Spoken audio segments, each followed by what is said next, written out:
the coast of the Roman Empire. Guards keep watch over the dark horizon, while 117 flickering torches light up the towers on the shore. Then, out of nowhere, two Sikorsky CH-53E Super Stallion helicopters fly down and land quietly on the beach. They flap above a narrow strip of solid ground just past the shore and drop the landing ropes just in time.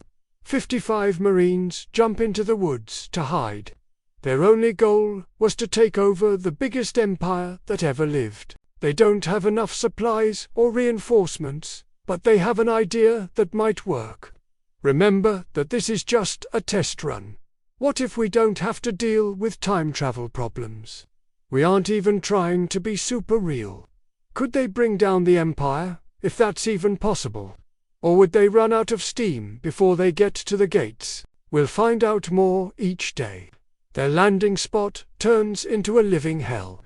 The Pontine Marshes, which are about 55 kilometers south of Rome, have thick air, muddy ground, swarms of biting bugs, and malaria. The reeds are taller than a man, and even Roman patrols stay away from the area. The silence is the only sound besides the helicopters. They have 7 nights left, and by the 10th day, the swamp will be against them. They land close to the mouth of the river Tiber, and the flight path goes right over docks, watchtowers, and merchant piers. Riders quickly spread the word and race to the capital, where they will find the gates locked, the bridge closed, and 8,000 Praetorian guards waiting. But, if they can get here, they will be invisible for a whole night. The Marines put extra supplies in watertight bags as they move quickly, dig small holes, and send out drones to look around. In the dark, a small group of 45 skilled soldiers stands guard over the empire. They all have M4s, IARs, M18 sidearms, M320 grenade launchers, and C4 explosives. There aren't many weapons, like smoke bombs, night vision, and drones. Every Marine packs 3 days' worth of food, 9 magazines for their rifle, and 3 for their sidearm. They also bring extra batteries for their radios, goggles, and drones. If they are careful with their money, they can use small solar panels and hand crank generators to charge what they can. But time is running out. They don't want to keep their position. They want to surprise the Roman leaders, whose actions will decide the outcome.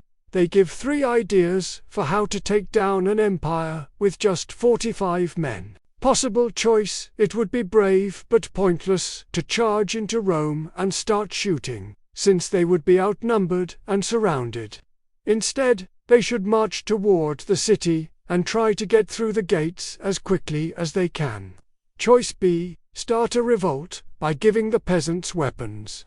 It worked in Afghanistan, but we don't have enough resources or time, allies, maps, and weapons.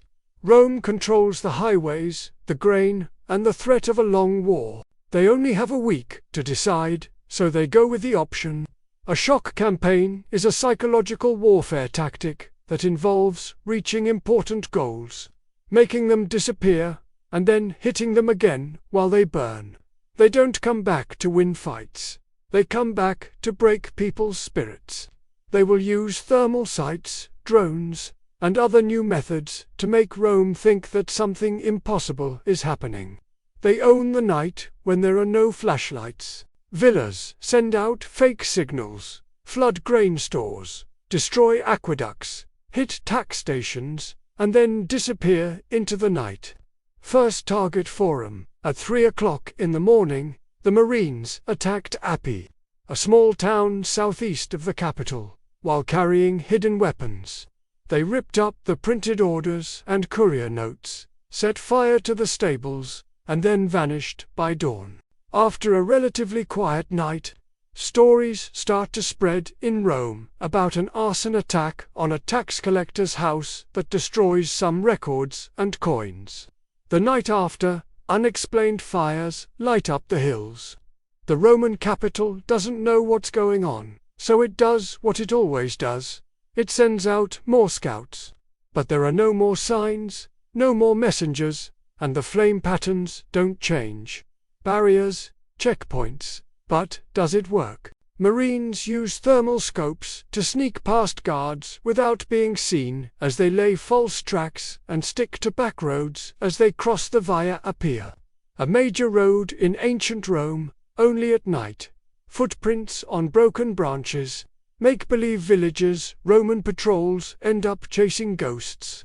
Next, they blow up one of the aqueduct's support columns, which is one of Rome's sources of water. A single controlled blast brings it down, stopping the flow of water to part of the capital. Gravity takes care of the rest.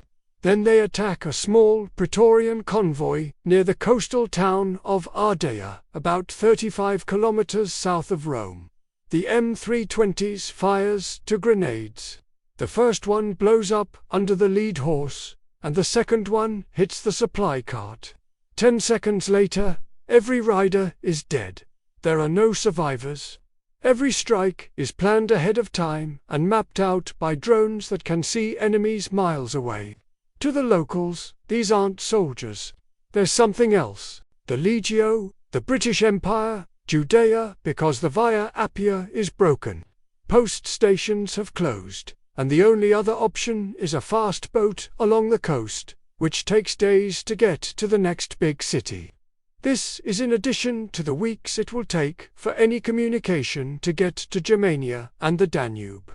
The Praetorian Guard is the only thing standing between Rome and danger in this area.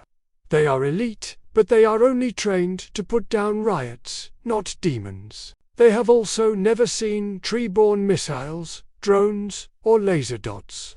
The Senate is in a panic. Governors are leaving. Water is running out. Grain shipments have stopped, and some nearby cities have gone quiet. No one knows what will happen next. Then, right after midnight, they get in a fishing boat and row up the Tiber. They find a rusty sewer gate in the dark, with no lights or sounds other than the sound of water hitting the riverbank. A block of C4 hidden under wet rags opens it with a dull thump, but no one seems to notice. They carefully make their way inside, knee-deep in slime, through a narrow tunnel that leads to a storage room under the palace kitchens.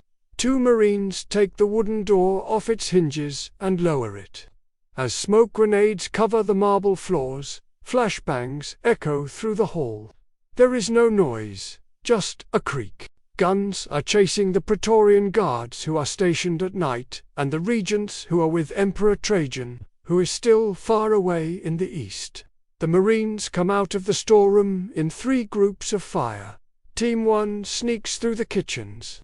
2 sleepy cooks open a door, see the rifles, and freeze. Zip ties cover their mouths, and Team 2 kills the lamps in a side hallway. 2 flashbangs roll toward the guards' post, blinding them with light and making a crack like thunder. The guards fall to the ground before anyone pulls a sword. 3 kneel by the door to the regent's chamber.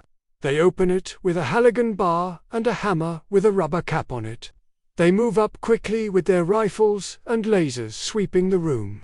The top commander of the Praetorian Guard, the Praetorian Prefect, reaches for his sword, but one shot silences him, and the others freeze.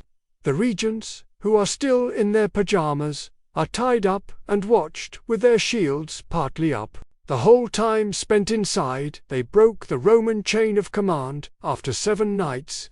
By dawn, the halls of the palace were silent, and people outside of Rome woke up to stillness. The guards felt bad. The Senate freezes, but Rome doesn't fall in flames. It falls in silence. But could the Marines hold power? No, at least not for long. If Rome did manage to get a message to the legions or to Trajan, they'd probably be on their way soon. Their bullets are almost gone, their batteries are dying, the swamp is turning on them. The first fevers hit, but the job is already done. They could prop up a local puppet, or they could sit on the throne for a week. But they won't last. If words start spreading, things start. shifting generals, governors, and river rulers. All since a shot at the throne, the empire either fractures or finds a new leader and a new direction. But one thing is certain, the Marines' footprint would last. They didn't raise an American flag, they didn't even take cities. But they made fear contagious. For years debates would rage. Were they mythical creatures, a distant, advanced civilization, or the gods themselves? So could a single U.S. Marine platoon conquer ancient Rome? Technically, yes. But only for a moment. Still, it could spark an entirely new path for the future of the Empire. And if you thought that was insane, wait until a Navy SEAL team runs into 10,000 samurai. That one's next.